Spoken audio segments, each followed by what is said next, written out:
बिस्मिल्लाह करा ये मेरे बहुत प्यारे भाई काबिल इकराम जनाब मार मोहम्मद आसिफ साहब मेरे वीर का तलक के अड्डा चौक जमाल इसमें खाने वाल नाल स्पेशली मिलने वास्ते आए ने जनाब हुकूमत की तामीर दो दौरे जनाब की नजर पहला दौरा कि कोई वेग शिकारी पिट पखियां दा कोई वेग शिकारी पिट पखियां दा कौमी तीर कसम ते थक गई लगा हिक नू तीर ते फड़कदा आया पर हिक तू कानी चुक गई वाह वाह अखियां दे हाशमी ताक बड़ी गए हंज आंदी आंदी रुक गई तो फुटी संगा दा सेक पचा न सकिया उन शाख ते बैठिया मुक गई वाह जी वाह रमाना साहब अगला मान साहब के सजना दा लुटिया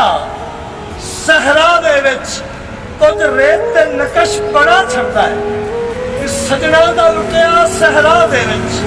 कुछ रेत ते नकश बड़ा छड़दा है ते पक्खों अंदर दर्द मनावन लगी ए कुछ लिख के गल विच पा छड़दा है वाह जी वाह ते शाम नू वलदा हर पखड़ो ए वक्त वक्त लफज तुरा छड़दा है असा कईयों लै पैगाम मैंने